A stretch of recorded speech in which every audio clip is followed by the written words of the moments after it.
What is up, everybody? It's Chad Snappington here, and welcome to another episode of Chad Snaps. With a new season, there's a new climb, and I wanted to share with you guys the deck that I used to get to Infinite this season. As you can see, I'm using a Thanos shell that features the new Season Pass card, Skaar. Skaar costs 2 less for each of your cards that has 10 or more power. So, cards like Magneto, Skaar, Thanos, She-Hulk, Blob, they all help Skaar get a discount when they are on the field. And they synergize very well with Caiera, an ongoing card that says your 1 in 6 cost cards can't be destroyed. So when I have these really big cards out, they can't be destroyed by Shang-Chi. Similarly, Thanos' stones, which are all 1 cost cards, which can be destroyed by Killmonger, those are also protected by Caiera. Then, I also wanted to fit in something like Vision, which is just a really good card in general. It's always good to have when you have something like Lockjaw. You feed in your tiny little stone, and you're getting out of vision that you can move out of the way, and then just keep fueling your Lockjaw. So that is my deck, and I don't want to talk too much about it. I'd rather just get into the games and show you guys some fun gameplay. Alright, our first person is McDummy.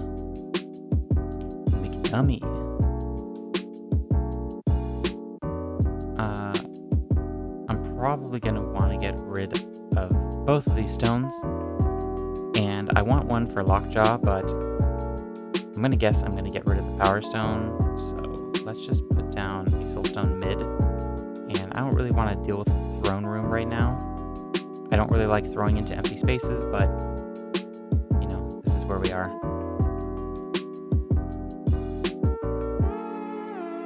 Alright, now that we have our wave, we're just going to Lockjaw and then wave, so we'll put down a Power Stone mid.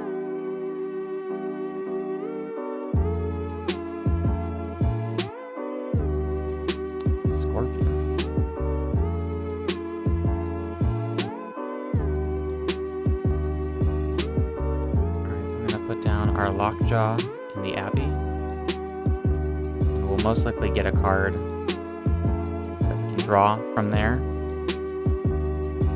So we'll put down our wave into the Abbey, and I'm already expecting that this is some sort of Affliction deck,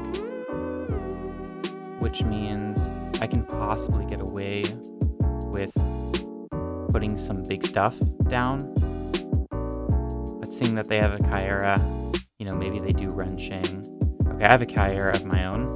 So I'm just going to put Blob.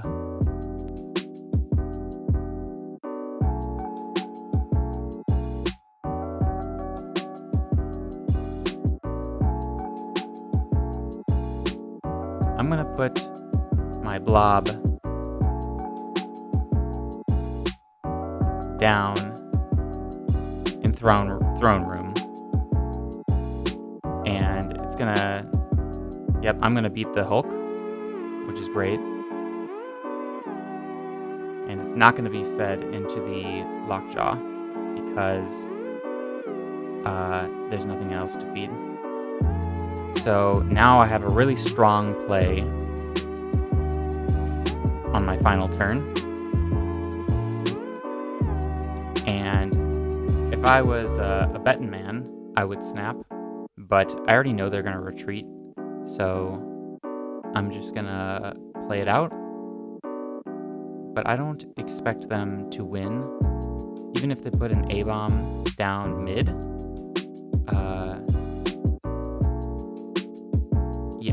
They tie, which means it goes to tiebreaker. Yeah, so I won.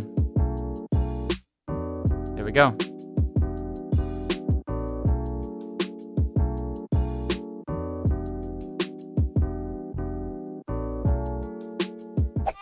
Alright, we've got Vade da Havan.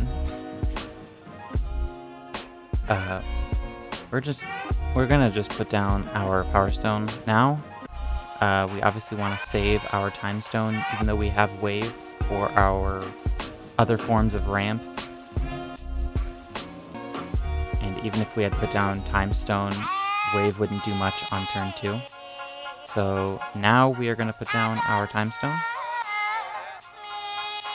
And it seems like we're now just competing for eternity range.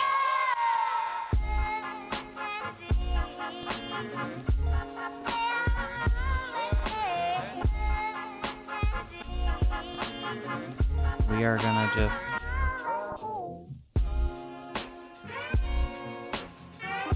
We're gonna just put down wave and soul. They can have eternity range. I don't want to deal with that.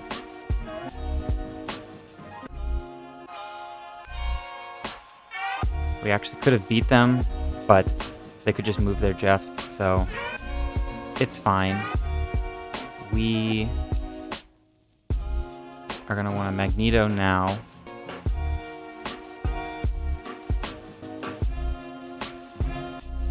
Now we've got our little discount on Skaar. There, Caiera coming in nice. We can put down a Space Stone there, so if one of our big cards gets sent over, we can just move it back with the Space Stone.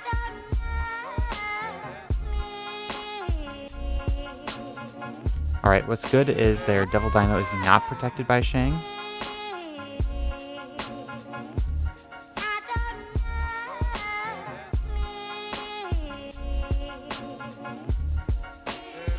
Now this creates a bit of a mind game.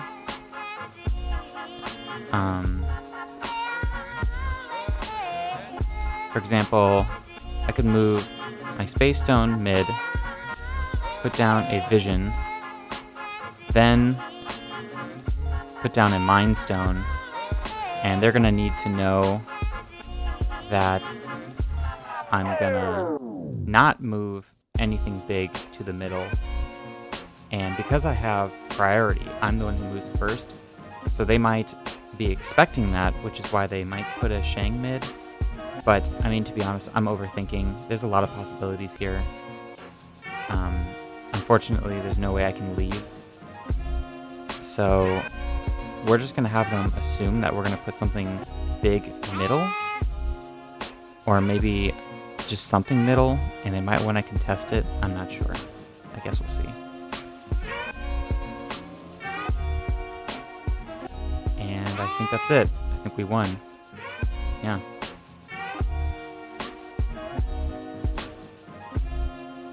Feels good. Alright, let's go to the next match. Alright, our next player is Heavy.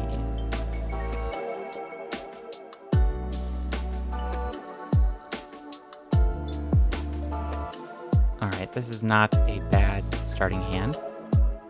We have our Lockjaw, we have a Stone. I think we're just going to want to get rid of New York. I don't really like playing with New York, so I'm just going to get rid of that. Condon Embassy, cool.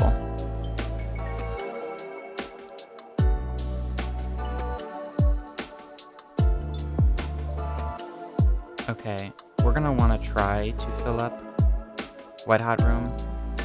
I see that they're not playing a Thanos deck, and now we're in a pretty good spot to fill up. Oh, this is really good. This is like really, really good. I mean, we're going to want to snap. And we can put down Time Stone. They're not even going to have much ability to play. So it's really important to think about how we want to do this. We want to put a Soul Stone down. We want to put Jeff down. And we want to put a Time Stone down. So now that that's filled up, we can move our Jeff whenever we want. Okay, Jubilee. Wasp. Perfect. Exactly what we want. And he retreats. Well, good game. Thank you for the 2 cubes. Let's get into the next game. Alright. Next player is Young Nunu.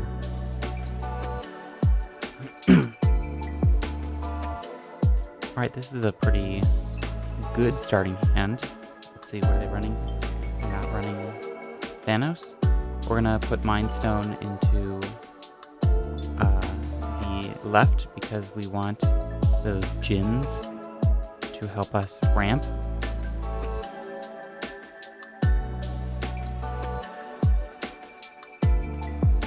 Alright, we're gonna put another Jeff. And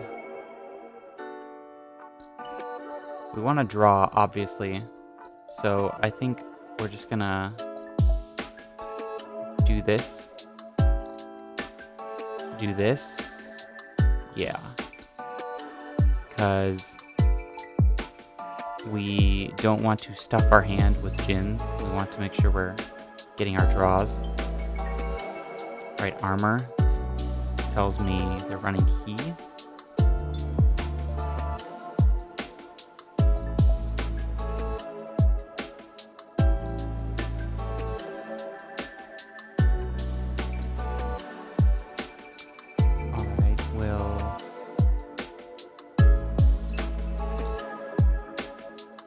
Do wave here, and we'll draw another Djinn, and we'll do another Space Stone so we can keep our hand full while also getting stuff down.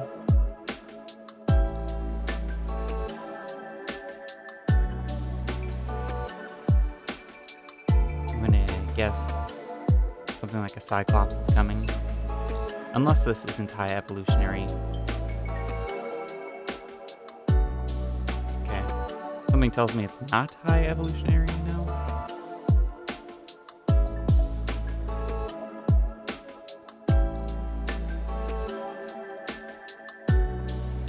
Okay, a wave. So another Djinn, okay.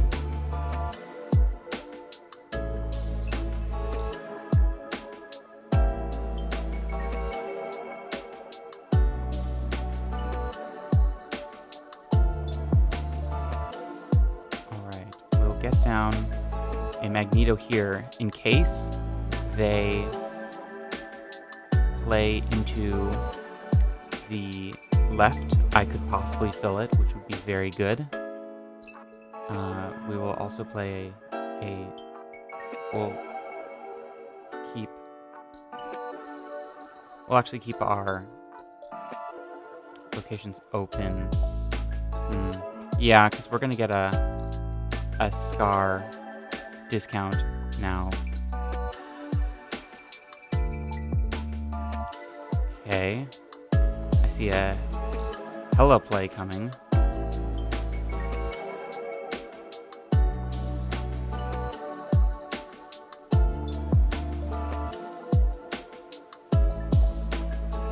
Now, if I can possibly get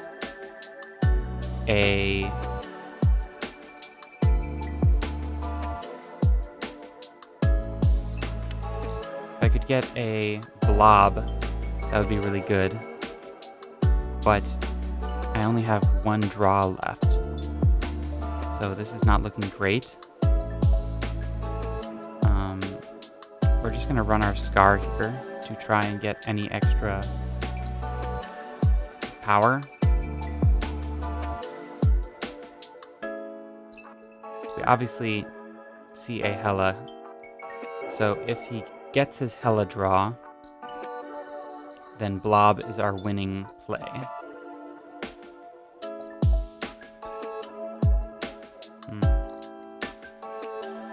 Oh, and he did not draw what he wanted, so he left.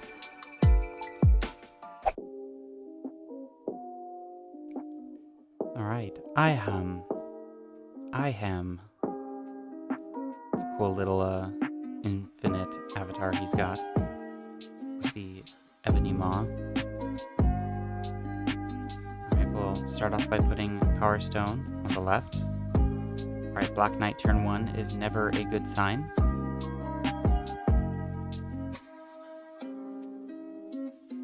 Got a lockjaw, but no stones. Sarah. I gave him my blob, so that's really good for him.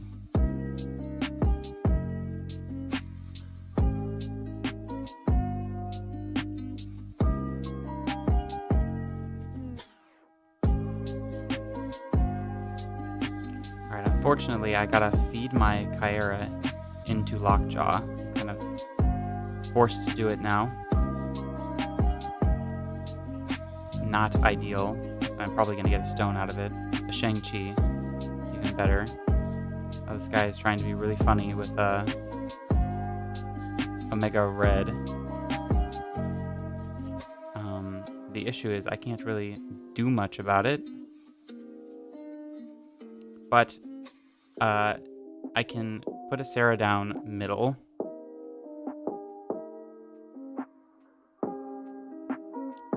He has priority, which is good.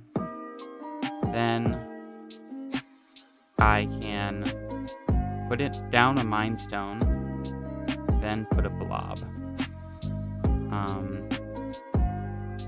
He might want to blob as well, and I'm not sure what he's going to do, so I guess we're just doing a blob off on the middle.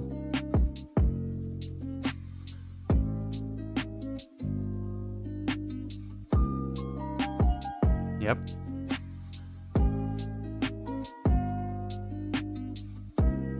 $27 power. 39, never mind. That's probably going to be stronger than mine.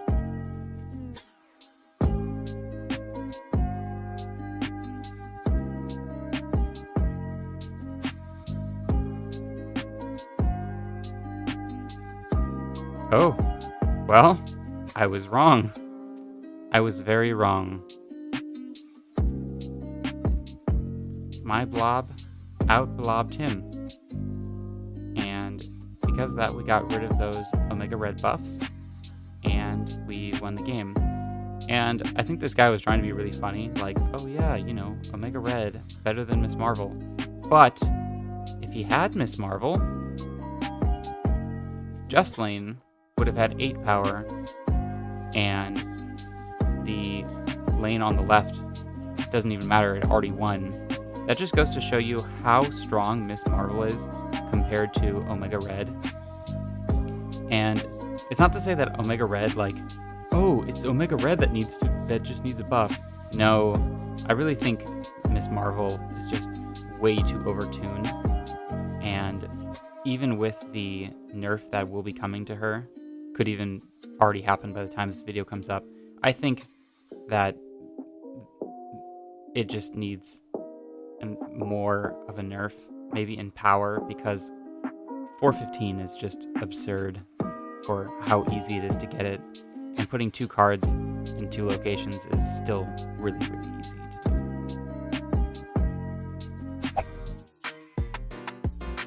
This is going to be our last video.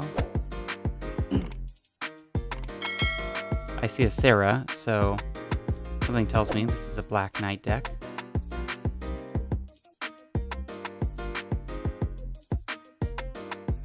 Rogue. And there goes my Sarah. Well, that was fun while that lasted. I really want to keep my Space Stone for when my Lockjaw comes out. Okay, an Okoye, a Rogue, and a Sarah. So now I'm thinking this is some sort of like surfer deck with Sebastian Shaw. Lucky for me, I'm gonna be able to get my Caiera out next turn and possibly a decent draw. Okay, Soulstone, this is good. Alright, this is a snap for sure. We already know he's running certain cards that want to possibly attack the Thanos. And we even have Space Stone as well. So, you know, I don't think he's going to want to stay in. This is not a very good matchup for him. But he's staying in. And now all of our stones and 6 costs are protected. Alright, this is fine. A storm. And a...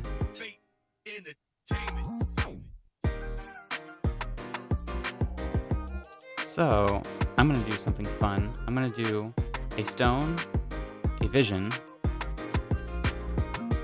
and next turn we're gonna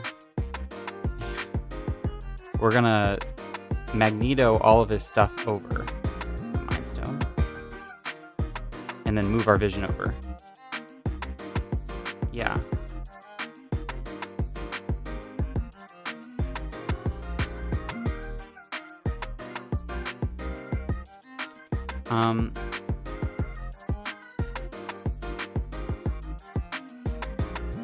See, I don't even know if I want to do that. I don't know if I just want to do something like force the vision over so that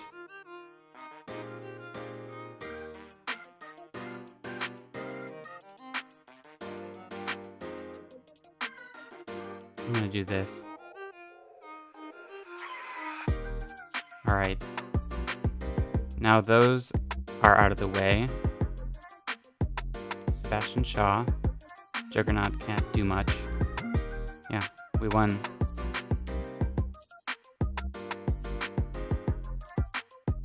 And that is why Magneto is really strong in this matchup right now. Magneto just so good against these Surfer decks. So good against Miss Marvel. Vision, which was able to just move into that lane. We obviously forced them to play mid. They forced them to play really hard mid because, we have this Thanos that they can't really contest with other than their Shaw. So, yeah, it was a good attempt on them, but a very hard matchup. But yeah, that is that. I hope you enjoyed the games.